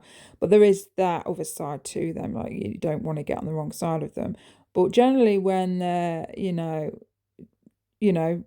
just being themselves, they are very trickster energy. They are very childlike. They have that childlike energy, practical jokers, mischievous. They love to move things around the house, tape things. And so it's real, guys. It's real.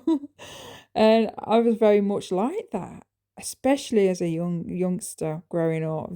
I was all of that. Got me in trouble a few times. So the cards aren't really for me, but I was always drawn to them. Right, okay. So, but you'll have a creative side to you. You'll also have a funny, quirky side of your part, very. I did see a funny little video that you had put out, which I thought was hilarious. You put it out on Facebook, and I thought that's it. It's typical fairy elemental there. I do have the typical fairy, hyperactive, childlike, mischievous, joker energy, yeah. Yeah. So they matched you that way. Then they found your soul. Listen carefully. But they couldn't put you back. So what they did was they contained it. Now, what happens a lot on ERA is because they choose their children, they design the children. It might sound very, there's no mistakes over there. All right. Test tube babies type of thing. So they contained your soul. Then you were chosen by a beautiful Pleiadian family, and you were reborn again. Oh, yeah, that makes sense. Yeah, because I met them, and they were Pleiadian, my Pleiadian family, yeah.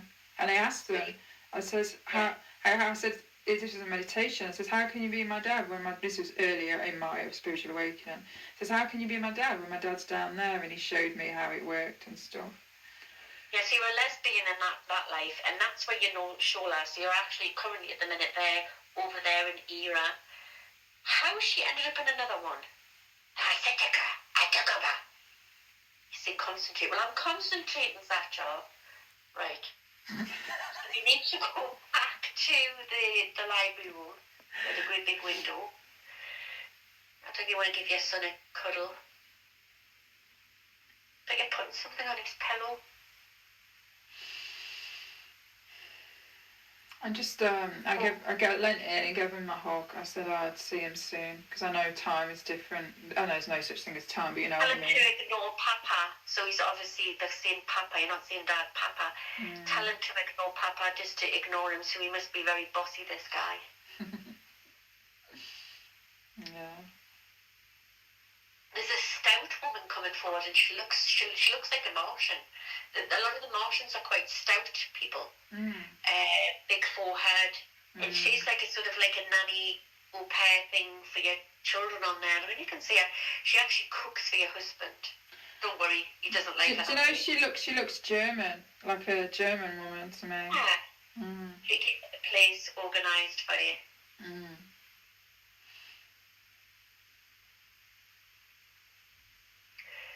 Okay, so there's part of you still there. Obviously, you're parallel, but these children are very highly advanced, and they know that when they know about the soul splitting and parallels, they know that Mum on the ship is controlling downloads for Mum on Earth.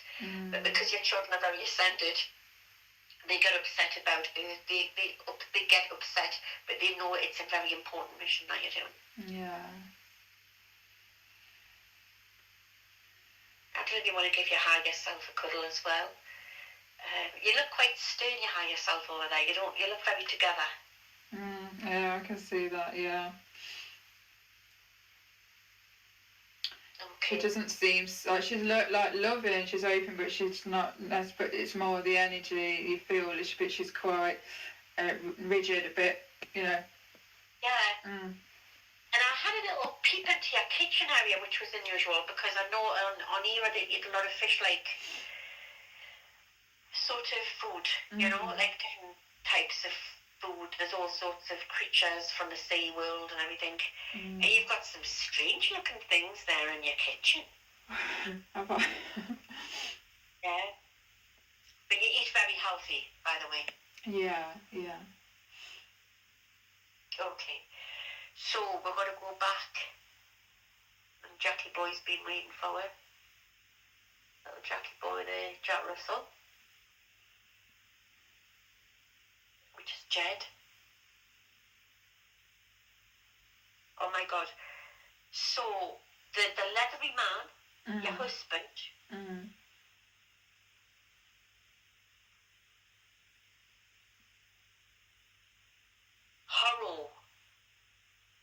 Horror. Right?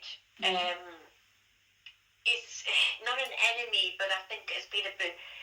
Jed knows you, right? And you've been part of the White Buffalo Sus tribe. And I think that possibly Horror's been human then. Because you know how we've been like them, they can also be like us. Do you see what I mean? Yeah. Definitely. Well, Horror's had a bit of a clash. So he just wanted to come in disguise.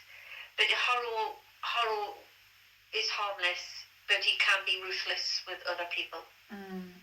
Okay. They're fighters, they're great fighters. Yeah. Yeah, I sense that. Okay. Right, so we're going back to the big library. What do you want to show her? He's shown you the third and how you've gotten into the last parallel. The last parallel. So it was on Era. You were boots on the ground. You're not working on the. You can go off on ships. They do a lot of interdimensional travelling around in the little ships. But you are working in a program where you've volunteered to split yourself again. I wish I'd stopped splitting myself, honestly. Yeah, but this is crazy. So this is crazy. How has she been able to do that, right?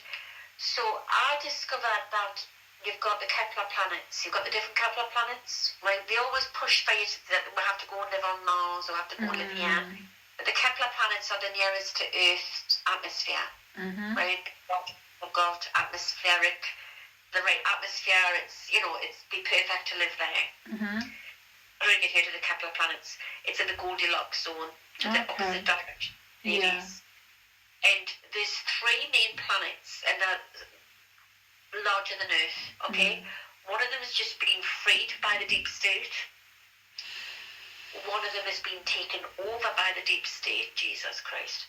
And one of them is in the transition of going through like Earth, which is the sister mirror effect to Earth. Okay.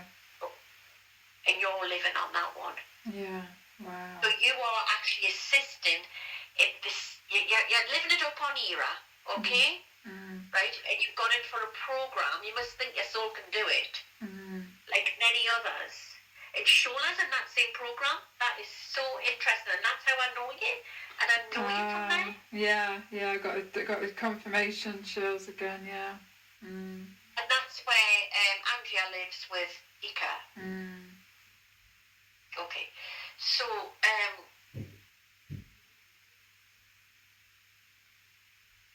you are helping humanity. Humanity is also on this planet. Okay? So not only are you getting the downloads here, right? Yeah. From your higher self, where we are, we've just been, where we are sort of now on that ship. Okay, you're getting the same downloads in your second parallel. You are also giving yourself downloads to help yourself on Kepler 9, and it's got great water worlds, but they've got a deep state. It's not as bad as Earth, but they're fighting it. So basically, you're a force to be reckoned with, sweetie, to be fair, because you're fighting dark energies here, but you're also fighting them on your third parallel. And not many people can do that. And this is why I'm heavily targeted then, because they probably know this, these groups. Yes. Yeah. Yes. Makes So sense. what can you do with that job? I don't know. You don't need to do anything really, saying that you're doing really well. Yeah. You're over the worst. You're mending a lot from the childlike stuff what you've gone through. This year's going to be the worst for it. This is what I've been told. The worst year for me? The worst year for all of us. Okay, as a collective, yeah. At the top. And it says, never mind, this goes really deep. So you know how we talk about full moon? You know how we talk about Mercury and retrogrades? Yes. It's them with that bloody technology. That's what you're saying. Oh, yeah, that doesn't surprise me. Yeah. So you need your shungite. You need to be around nature when you can, not to go too much online. If you feel, sometimes when you post a video that you could get attacked, just hold out. Don't do them around the retrogrades, because I think this is when they're attacking with. Yeah. So your higher self's coming back through on that ship, and she's putting something around your neck. It's a technology which is going to start really helping you. What did I say your name was? Tola? Is it Tola? Tola. Yeah, that name really, yeah, wow, I've heard that before, clearly. Yeah, it's, Tola, yeah. Where have I heard that before? Like I remember it somehow. Yeah. Oh, I remember, yeah.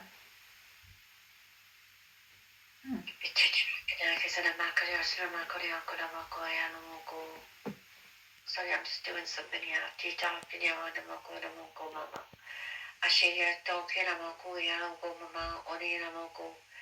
Right, okay, I'm receiving light codes for it. I don't know what I'm doing here, but I'm receiving light codes. So your higher self's giving me all of these different codes. And then I'm just scattering them all to you as well. I don't know what they are. They're like codes we need. They're going to come out with our own information in our own time. We'll absorb in this energy, and we'll take this energy and we'll transmute it to what we need to interpret it on Earth. Yeah, do you know who Genesis is? Because I was contacted by a being through telepathy by a female, very well-spoken female. She put me to shame. I had to Google half the stuff she was saying. I didn't even know. I've got a basic, But anyway, she says her name is Genesis. For 3 days, she contacted me for 3 days, and she said she knew me. She'd always known me, and then she projected herself on my ceiling, and I always felt like she was me, my higher self. But is she golden haired? Yeah, like she looks typical Palladium, blue eyes, long blonde hair. She projected herself on my ceiling. I saw her, it just clear, almost like a hologram. From this second, that's in Era, that's in Planet Era. Ah, okay. It's also helping with the program with you on Kepler 9. Okay. And she's your friend. She's like a sister. That would be a soul sister. And she's actually some sort of mounted on Era. She's the great being of healing. People go to her. She heals people. Yeah, very healing energy, very motherly, protective energy. That soft but powerful, protective, strong, feminine, Pleiadian energy. Yeah. Yeah, she's Because I was like, is she my spirit guide? Is she my higher self? she's one of your star guides, but she's your friend. She's actually a very close friend. Oh, okay. That makes sense. She'll come to you in your dreams. She'll help you. At you, and Marco, I said, Marco, thank you for them light codes. Are we ready to go back now? Yeah. So you've got your new technology from your higher self. We've got the light codes. Okay, so when you get your downloads, you'll get a buzzing. Now I get it in my foot. You might get it in your head. You might get it somewhere else. Because we're all different. We're all, we're not all the same. I get it. Usually, it's like the whole body. It's like a vibration. It's like, and I feel my when I get downloads, my energy is elevated. I almost feel a little bit hyper, and I have this urge to then write, and I download through writing. Yeah. And I've been given that you're lacking in sodium, and this will help you because it's more well body, well mind, well soul. So the stronger you are physically, it's going to help you as well. Yeah, we've been hammered for years and years with this horrible technology, but they're really going to up it.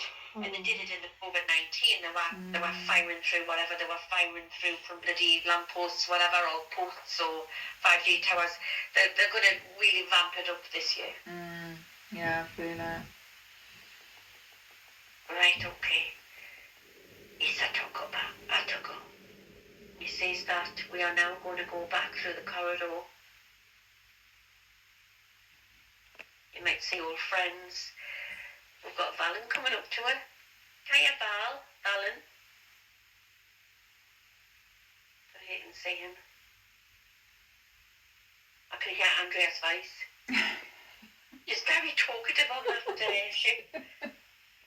Actually, we can go to the restroom now. There's like a big canteen restroom. There's Linda. She looked very glamorous on the ship.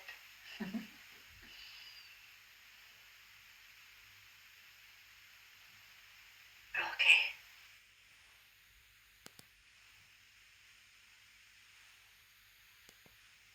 There's like a licorice drink they do on there. It's like they've got so many vegetables that they want to introduce to, which we have on the Iraq, by the way. In different substances of different sort of vegetables come fruits that they want to introduce to Earth, which is good for the humanoid body, which is all being blocked and stopped from where. But there's this certain licorice drink that I'm drinking now. It's like a pulp sort of fruit. Yeah, I like licorice. And I'm giving you something like a little cup there to try. Or your leathery husbands just come through the double doors, like into the. She's looking for you. Oh.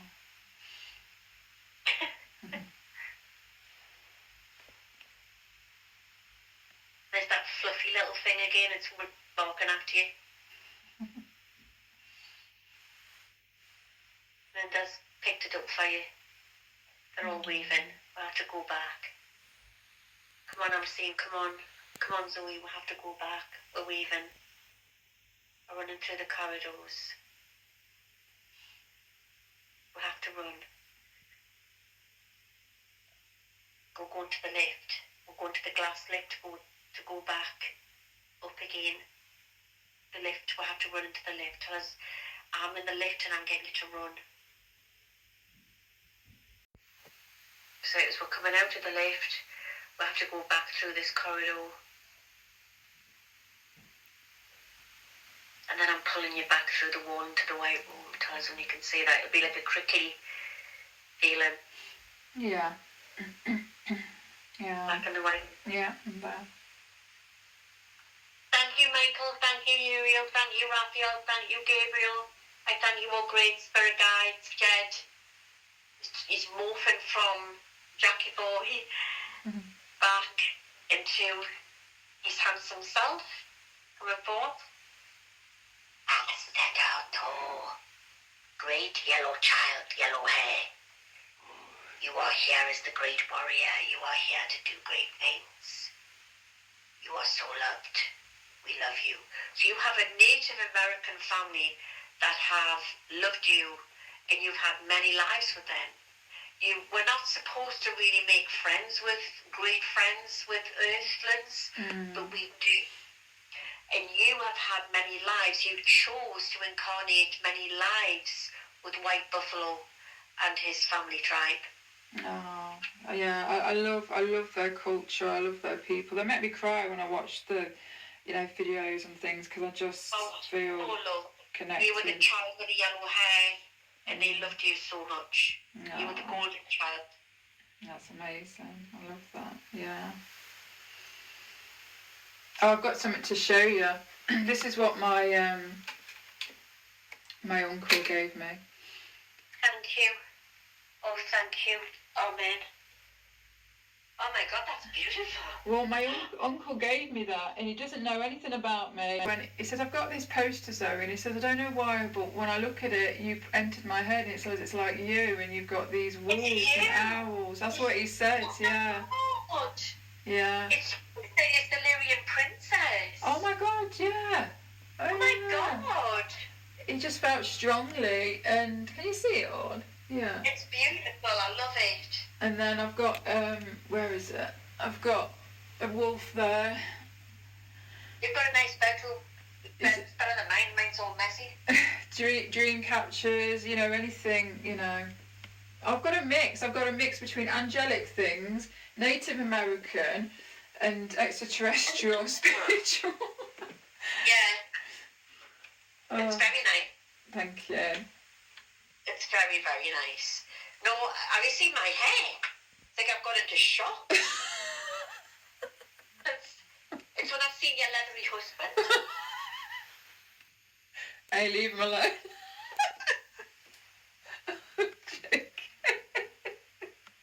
Actually, I'm going to show you. You look like Bjork off Star Trek. Wait, I'll find it. It's weird, this version of me, because I'm not attracted to men, so it's weird.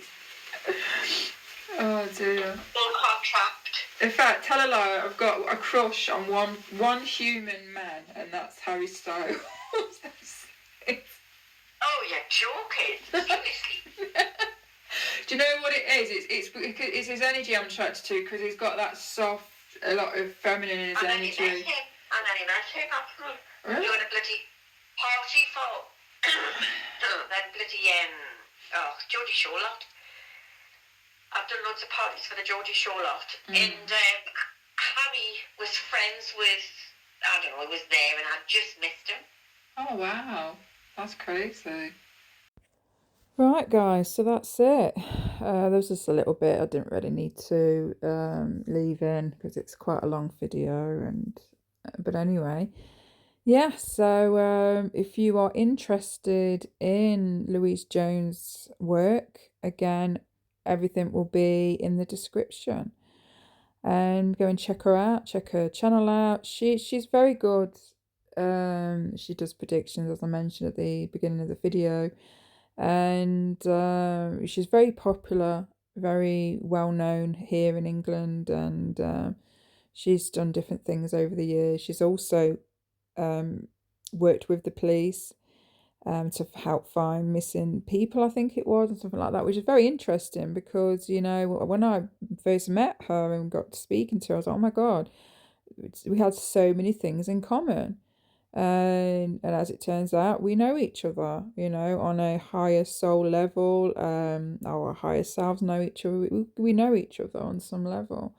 So again, as I mentioned before, we often do, those that are part of the same soul group or similar, or those that we just know, right? They often gravitate towards us, or we gravitate towards them. Like, I generally don't believe in coincidences.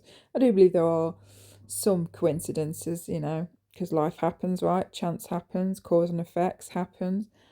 But, also there's no such thing as coincidences as well. I believe everyone, or at least almost everyone we meet, serves a purpose. It teaches us something.